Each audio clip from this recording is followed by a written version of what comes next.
Cette chronique est une présentation de Centre Hi-Fi, groupe de Select Normandado Communication.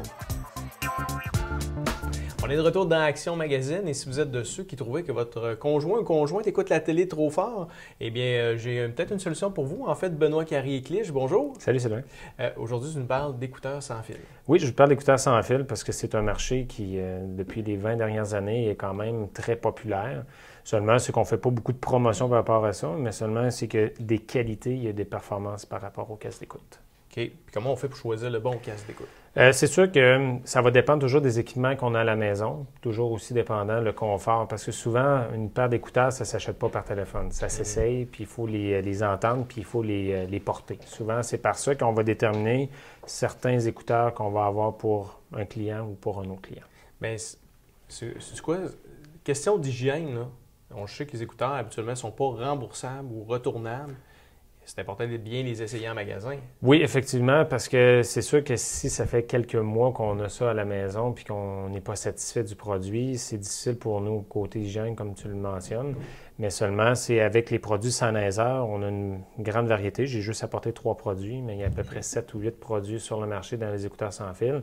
C'est sûr qu'on a une bonne variété pour les essayer, pour les écouter. Puis à partir de là, c'est très rare les retours qu'ils vont avoir par rapport à ça. Parfait. Le premier modèle ici que tu as apporté, qu'est-ce qu'il y a comme particularité? C'est un modèle de base de chez Sennheiser. Puis Sennheiser, c'est allemand.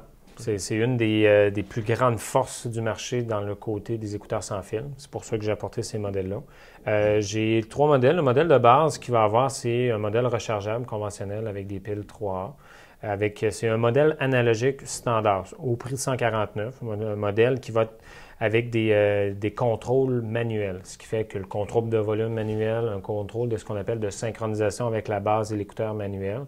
Pour certains gens qui sont à l'aise un peu, va quand même bien fonctionner. Seulement, il y a des gens, des personnes âgées, c'est là-dessus qu'on a plus de clientèle. On a de la difficulté des fois à ajuster le volume, ajuster le tune qu'on appelle, qui est la synchronisation entre la base. Mais c'est un modèle très populaire. 8 fois sur 10 de vente, c'est ce modèle-là qui va arriver sur le marché.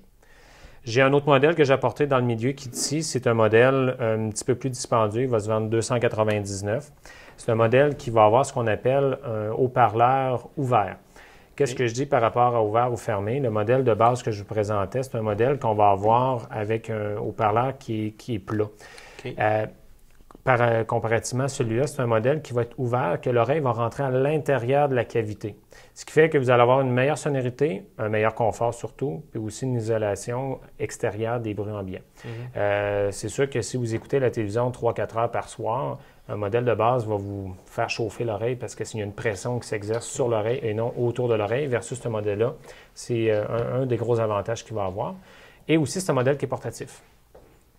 La base qui est ici reste à la maison, on ne peut pas bouger. Versus un modèle qui va être comme ici, il va être capable de bouger. On est capable de mettre des piles à l'intérieur. Si vous voulez partir en voyage avec ça, vous êtes capable de mettre votre source audio à l'intérieur, que ce soit d'un appareil MP3 ou d'un petit téléviseur, et vous allez pouvoir bénéficier de l'écoute sans fil avec celui-là. De quelle façon il se branche sur le MP3? Ça va être sur une prise auxiliaire qu'on appelle 3,5 mm. C'est une petite prise conventionnelle, communément appelée Jack 1.8.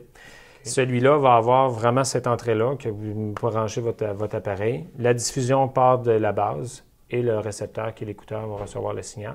Okay. Et ce modèle-là va avoir un volume et une synchronisation automatisée qui est numérique. Ce qui fait que s'il n'y aura pas d'interférence, beaucoup moins, il va avoir un meilleur volume aussi, une meilleure qualité sonore, une meilleure plage aussi pour qu'est-ce qu'on appelle les hertz. Parce qu'il va descendre plus en hertz, il va monter plus en hertz, qui va avoir une meilleure plage audio avec ce type de modèle-là aussi. Et ça fonctionne avec des piles 3A, que dans 3 ans, les piles sont fatiguées. On les change, ça coûte une quinzaine de dollars, puis on repart avec ça. Est-ce que ça se fait si on manque de piles, on n'a pas de piles à portée de la main, de se rajouter un fil pour se brancher pour finir d'écouter ce qu'on écoutait? Non, c'est pas possible parce que ces modèles-là, vu que c'est des bons écouteurs en termes de puissance, c'est qu'il y a un amplificateur intégré qui doit pousser un signal audio. Et de là, pourquoi les piles existent. Il y a certains modèles Bluetooth qui vont avoir une entrée conventionnelle, même si on perd les piles. Okay. Mais pour ces types de modèles-là, chez Sennheiser, on a absolument besoin d'avoir des piles. Parfait. Dernier modèle, qui est un modèle plus haut de gamme? Oui, ça, c'est une des nouveautés chez Sennheiser depuis l'année passée. C'est un des plus gros modèles qui existe. Une des particularités vraiment intéressantes, c'est la qualité sonore et le confort. J'appelle ça du minou, là. Oui. C'est vraiment un haut-parleur qui va être intéressant, une qualité sonore, une puissance sonore, puis aussi une précision, parce que qu'est-ce qui arrive souvent, c'est des casques qui sont plus destinés vers des audiophiles. On n'est pas nécessairement obligé d'écouter uniquement de la télévision avec ça. Il y a certains gens qui branchent ça à partir de leur ordinateur ou à partir des systèmes musicaux, des amplificateurs, pour donner une qualité audio. Parce que c'est une des particularités de chez Sennheiser. Ils vont faire de l'entrée de gamme, mais ils vont faire des haut-parleurs, des écouteurs jusqu'à des milliers de dollars aussi. Donc, Sennheiser qui ont sorti ce modèle-là. Et un des gros avantages, aujourd'hui, on a des téléviseurs qui sont beaucoup plus numériques, des télévisions plasma, cristaux liquides, OLED. C'est qu'ils ont seulement à ce temps des sorties audio numériques. Ils n'ont plus des sorties analogiques conventionnelles, rouge et blanc, ou du moins, il y en a de moins en moins. Et sur certains modèles, on n'a pas le choix d'acheter des convertisseurs qui vont convertir le numérique à l'analogique, ce qui fait augmenter le prix d'achat de l'appareil. Ce produit-là va avoir une entrée audio numérique et une entrée audio analogique. On va pouvoir sélectionner quelle source d'entrée qu'on veut avoir avec ça. Puis avant de magasiner ça, est-ce qu'on devrait s'assurer qu'on a les bons branchements à la maison? Ce qu'on recommande aux gens, c'est quand ils passent en magasin, c'est sûr que des fois l'achat ne se fait pas immédiatement parce qu'on demande de vérifier aux gens qu'est-ce qu'ils ont comme équipement. Est-ce que vous voulez écouter la musique à partir uniquement du décodeur, du téléviseur, d'un lecteur DVD? Et de là qu'on va pouvoir positionner le client à la bonne place pour le bon produit. Parce qu'à 149, 299, 399, des fois, sur un convertisseur, va coûter à peu près une centaine de dollars entre un ou l'autre. Des fois, c'est mieux de regarder vers un modèle à 100 $ de plus, mais qui est déjà intégré. Puis souvent, il va donner un meilleur son à la base. Parfait. Bien, merci beaucoup, Benoît. Merci, Sylvain. Cette chronique est une présentation de Centre Hi-Fi, groupe de Select Normandado Communication.